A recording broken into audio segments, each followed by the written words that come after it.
Travis, you look tired. Don't start the show looking tired. Put your hand on your eyes and you're rubbing your eyes. That's what reading Thomistic metaphysics can do sometimes. Yeah.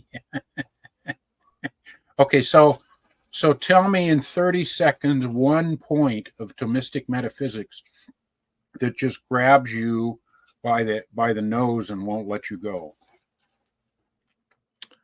That in all contingent being, there's a real distinction between esse and essence. Explain that. That in every natural substance, there is a genuine distinction between what you are and the fact that you are.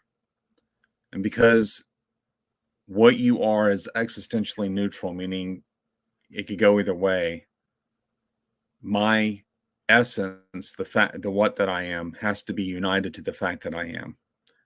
And in order for that to happen, there has to be a cause. So I know with absolute certainty that there must be an efficient cause of the union of my essence and existence. So doing is preceded by being, which is preceded by cause. Does that sum it up? That's right. And you can't have an infinite regress of contingent causes of existence. And therefore, there must be at least one uncaused cause of the current existence of my contingent self. And from that point, I can show that the uncaused cause just is what classical theists have claimed God is, which means that the uncaused cause just is God. You know, you've tried that argument on with me several times, and it really just pretty much makes sense, and it seems pretty simple. Why do we not hear more of that when there's this discussion between people about, evidences for a creator? It's a metaphysical argument, and so it is dependent upon the metaphysics, the view of reality set forth by Aristotle, and then improved upon, I think, by Thomas Aquinas. And because it is dependent upon a metaphysic, the current apologists in the popular realm, they don't want to get into any of that because I think that they don't want to tie their theism to a metaphysic. Because you want to be metaphysically neutral when you present an argument for God's existence. And I feel some of that. I mean, you don't want people to come into the faith feeling like, well, if this metaphysic doesn't work or whatever, then I might lose my faith, right? And I can get that. There's also a fear. There's also a belief among many, and people know this, that if you embrace a Thomistic metaphysic, you have to embrace a Thomistic view of God. They kind of all come in a piece. And since the Thomistic God is non-temporal, outside of time, and impassible and simple, that's a bridge too far for a lot of modern evangelical theologians. And so they don't want to touch this argument. Yeah, I mean, William Lane Craig has gone into print saying that this is an unsound argument. His whole theology depends on that. He can't build an apologetic off this metaphysic because it would ruin his Molinism and other aspects of his view of God. So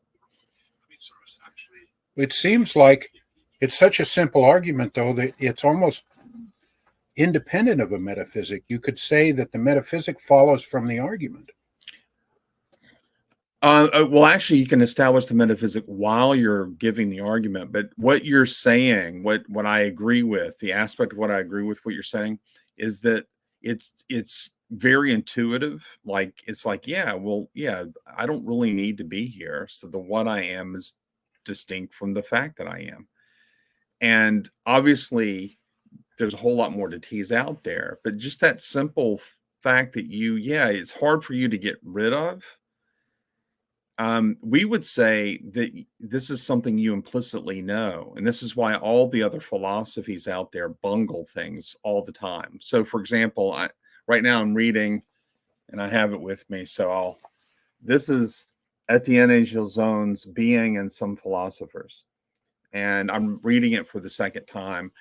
And I've had in my own study, I've had sort of an awakening moment over the past couple of weeks, because I've really been hard at it, just really contemplating these issues. And John Canassis, he has a book, and you'll notice the similarity of the title. It's Being and Some 20th Century Thomists.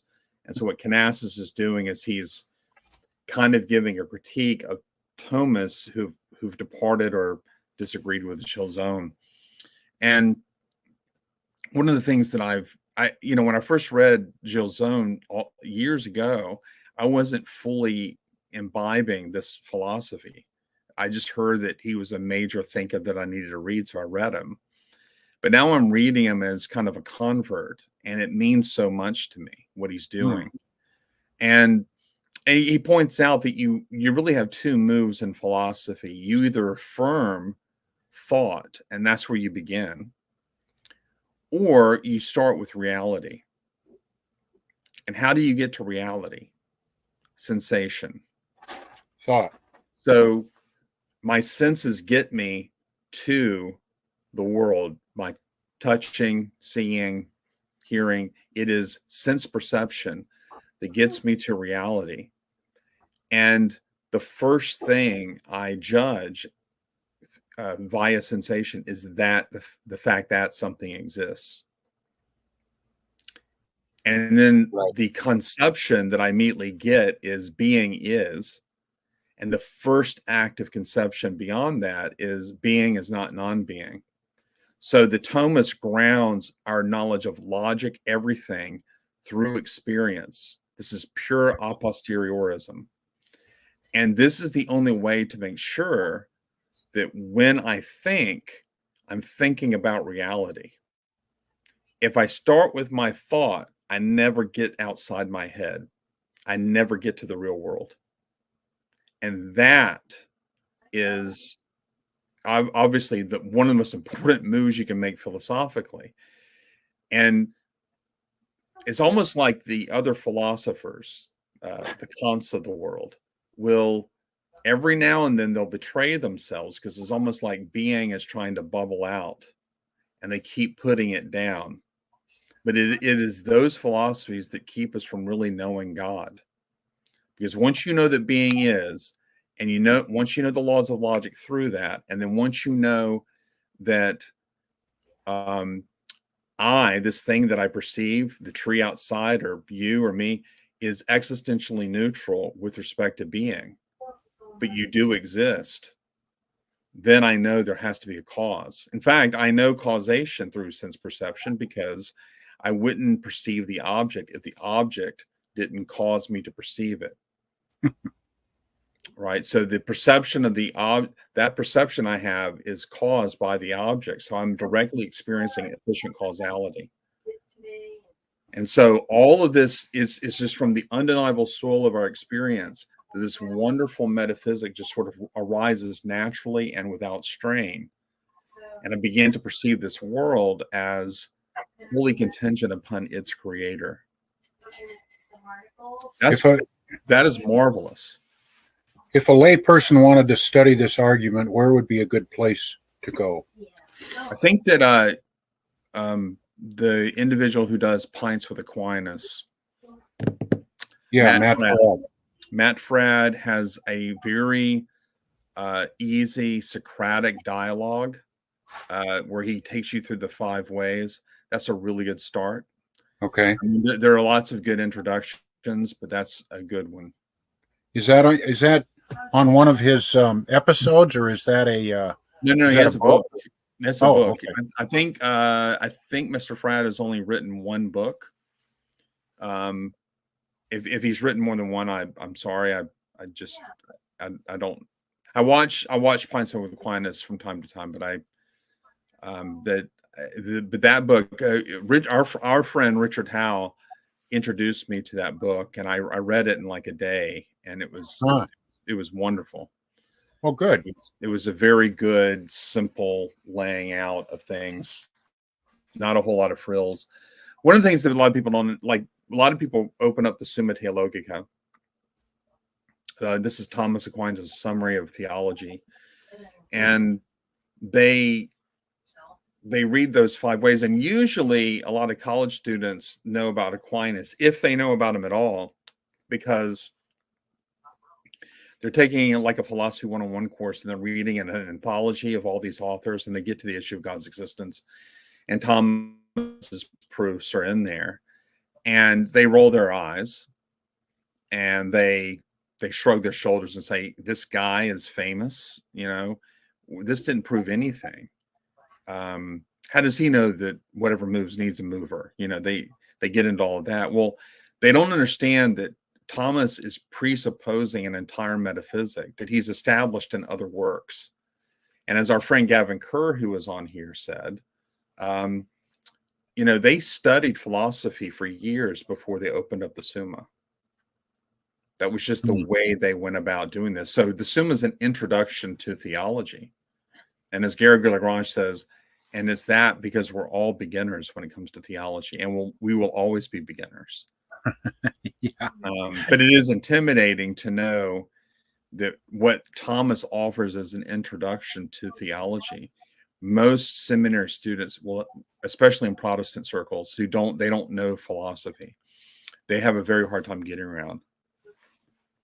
So, but we didn't really come to talk about the Summa Theologica, did we? No, this is Travis and Ross on Notes On, and we try to do Christ on Purpose here.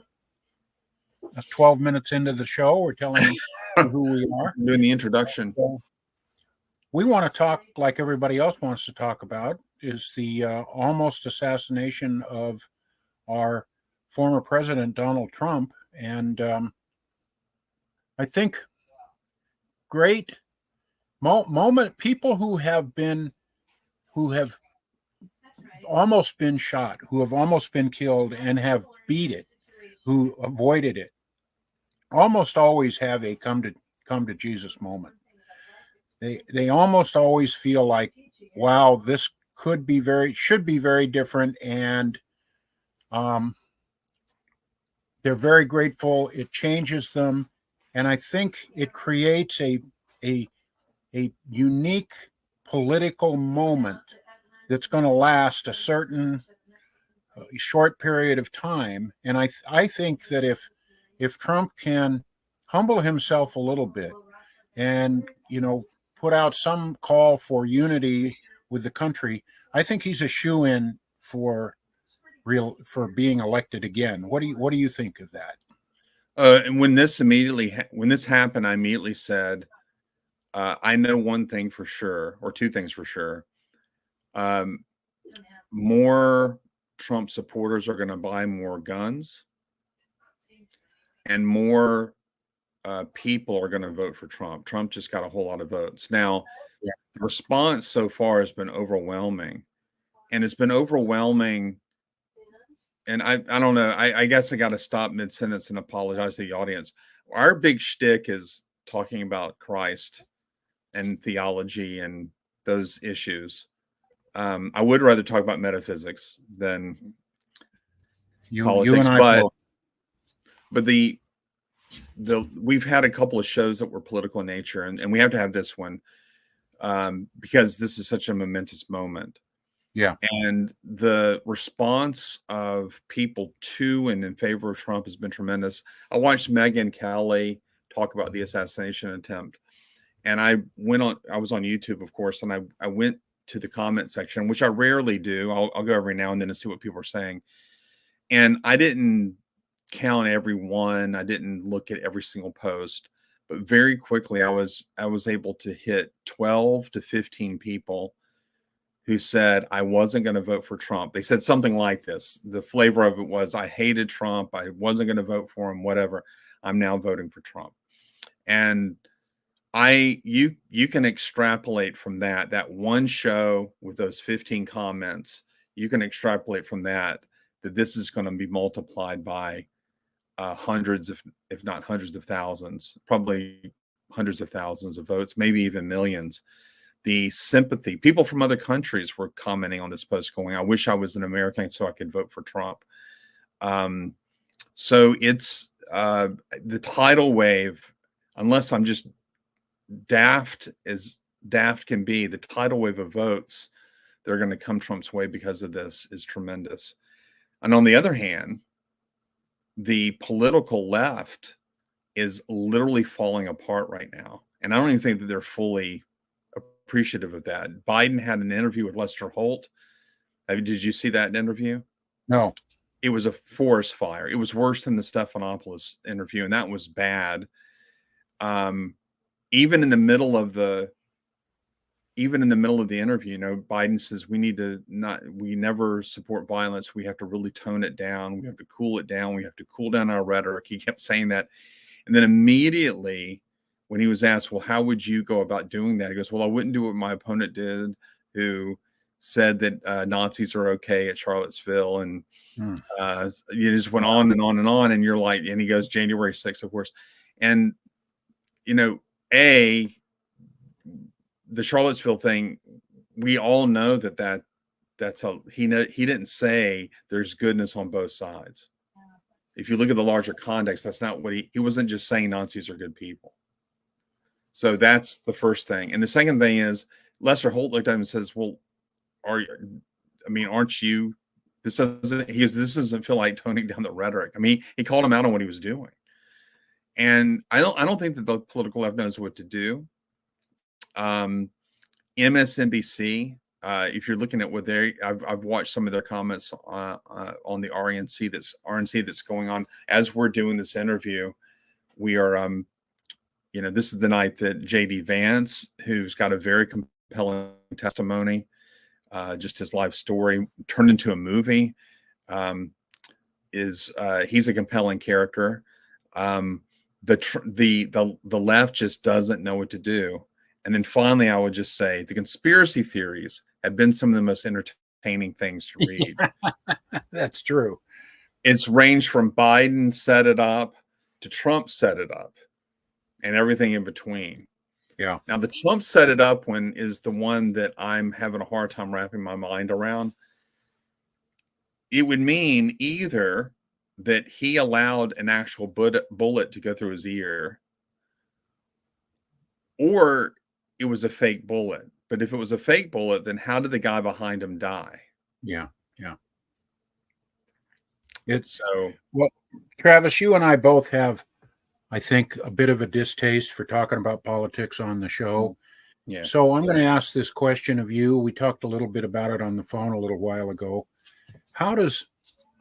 As followers of Jesus Christ, how do we think about these events? How do we pray about it? How do we talk to friends about it? How do we think about it? What do we hope for out of what's happening right now? Well, first of all, I hope that, and I mean this honestly, and it may even sound foolish, I hope that no one votes for Trump just because he got shot. I mean, just because he got shot doesn't mean he deserves a vote. I hope you vote for Trump because you genuinely believe in his policies. You genuinely believe that the things he's going to do for the country is going to make an improvement on it and so forth. Right. I can be very sympathetic for what somebody goes through and still not give them my vote, So continue to look at both sides of the equation as well as alternative candidates and ask yourself, who is the best person to vote for? That's wisdom, I think. I don't have any doubt that, unless some major thing happens, like another assassination attempt that, God forbid, kills President Trump, I don't have a whole lot of doubts that he's going to win. But the question is not, I don't want to vote for somebody just because I think they're going to win. I want to vote via my conscience. Right. So that's the first thing. And then the second thing is we have to pray for Biden. We have to pray for Trump. I'm not a fan of Biden, and I can tell you I'm not going to vote for Biden. I can tell you that for sure. I think the Democratic Party is racist. I think that they are mean-spirited. I think that there are huge elements in that party who don't believe in our Constitution, who want to make such major changes in our government as to undermine our country. I think that they don't respect the rule of law. I don't think that they respect life. I could go on, but that doesn't change the fact that I continue to pray for them. I pray for Biden. I pray that his health is sustained for two reasons. A, I genuinely care about my president, and my president is supposed to be Joe Biden. You know? Yeah. You know, for me, and second of all, I don't trust Kamala Harris. oh man, And I don't want anything to happen to Biden because I think that she would be worse. I don't think he's been a good leader, but I think Kamala Harris would be worse than Joe Biden.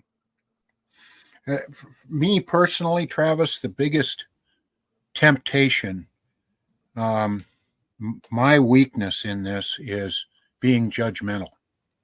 Yeah. Is looking at the person and judging the person in a way that only God has a right to do. And I think it's a human failing. We all tend to do that. And it's a real fine line between judging the action and judging the person. And I think the passages in the Bible that talk about not judging, that's what that means. It means we get to judge what they say and what they do, but we don't get to judge their standing before God or them as a human being. And so about a year ago, I had a good friend ask me, she said, we were talking about this, and she said, I just can't love these people. The Bible tells me to love them. And I said, you may not be able to, but you can pray for them. Right. And I find that in the moment when I'm praying for them, I cannot hate them. I cannot be judgmental. You know, my pastor, John Albano, said that to me a few years ago. You know, he goes, when I pray for people, I can't hate them. Yeah. And those are good words. So you're the second person. I may have said that on the show before quoting him, but you're the second person that I've heard say that. And that's so true that you can't. I don't hate Biden. I don't hate Obama. I pity them in a lot of ways. I think that they're enslaved to a certain philosophy that that is guaranteed to do harm to the greater mass of humanity. I agree with that. I absolutely agree with that. Yeah. But I don't hate them. And for Biden, in a lot of ways, I feel sorry for him.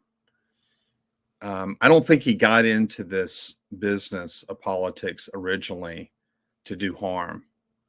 But I think over the years, I think money and power and influence corrupted him. My agreement with you is qualified. I do think I have the right to judge the character of a person. I simply don't have the right to judge their standing before God. Yeah. Okay. And I'm happy to look at it. I'm not happy, but I'm perfectly willing and content to look at some people on this planet and say that person's evil. Is Biden just a downright evil man, or just a guy with a lot of moral flaws? I'm not really sure. Like I think Bill Clinton's an evil man. You know? I think Hillary Clinton is an evil woman. But I reserve that kind of judgment to very specific people. But you have to prove it to me. And Bill Clinton has proven it to me. Well, we're recording this, I think, the day before the speech. Yeah. Trump's speech. So when this comes out, he will have given that speech. And we're also recording on the night that J.D. Vance speaks. So, right. Yeah. We're not really, this is not really a news show. But I know that Trump is in the middle of changing his speech. Yes. In light of this assassination attempt. Ben Shapiro, I was watching him, and everybody that hasn't seen it should get on. He actually has and I don't think he originated this, so you can probably see it on other places, but he has an overhead view of exactly when Trump turned his head and when the bullet passed. And you can see the trajectory was going here. And when he turned his head, it went through his ear. Wow. And we're talking seconds. It's not. I don't think it's even 20 seconds, and it goes past his ear. But if his head was here, it would have gone right into his head. Yeah. And there is another picture of the bullet going all the way through. So for the conspiracy theorists who think Trump planned this, Trump is officially a moron if he planned this, because he allowed a bullet to go through his ear. Yeah. And for those that think that the bullet was fake, the blanks were shot, you also have to say that the precious individual who guarded his family and died, that was all fake too. And I'm ashamed I forgot his name. Yeah, But, I can't go there. Yeah. So I can't go there now. Incompetence. I want to just say that the security was incompetent that day, and I hope that's all it was. Some people need to get fired, especially the head of security, Yeah. who is determined not to step down, but she needs to step down. That's the if I were in charge of security and that happened on my watch, I would say I'm obviously not cut out for this job. I need to step down. You know the ultimate irony for me, it sounds like a John Wick movie or something, was that the shooter was on the roof of the building that the police were in, Yeah. trying to protect the president. It just sounds like a horrible Hollywood script, doesn't it? Yeah. Yeah. I mean, isn't it funny how sometimes you watch a movie and you're like, well, that could never happen. Right, exactly. And then Yeah. you're like, oh, well, actually, it did happen. It just hit my head. We may be looking at an absolute steamroll, and I have heard this before, but there's another reason besides all the other reasons people are talking about, that we might be looking at and I'm talking about 49 states, 45 states. I mean, I'm talking about, in 1984, Ronald Reagan won 49 states. 49 states. Yeah. One extra reason, it's not the main reason, is that Dennis Quaid is playing in a movie on Reagan. It's a Reagan biopic that's coming out, I think, in late August or September. And I think a lot of people are going to go. I don't go to the theater much to see movies. I'm going to try to go to the theater to see that movie. Yeah, I'd like to see that. And I want to see it on the big screen and all that. And I've always been a Reagan fan. I've just always thought he was a man of integrity and so forth. In fact, I have his diary, and I read huge chunks of it, and I read what he went through after the assassination attempt and all of that. One thing about Reagan that I found interesting is about 2 months in, I'm probably getting this off a little bit, but it was about at least a month, maybe 2 months in. So he is probably just before the inaugural address. So I guess it's late February, because he gets shot in March, if I remember. Yeah. So he's about a month, 6 weeks into his first term. And he says, we finally took a tour of the White House today. And I thought that was interesting. I don't know why this is. I think it's because I would be getting that tour on the first day. Yeah, no kidding. I'd be like, show me around, take me to the secret vaults. But I guess the reason it stuck out to me is that means that Reagan was so busy going to work that he didn't really take that time to do that. And only when things started moving and he could kind of rest on his laurels just a little bit, 6 weeks in, he had a Secret Service guy or whoever it was walk him around and tour him through the White House. I just found that fascinating. Yeah. But this is going to be a very, very interesting election. There's Yes, no doubt it about is. So what's the bottom line here, Travis? Let's sum up what we're talking about. How do our fellow followers of Jesus think about this election? What do we do here? I don't think we should be complacent about it.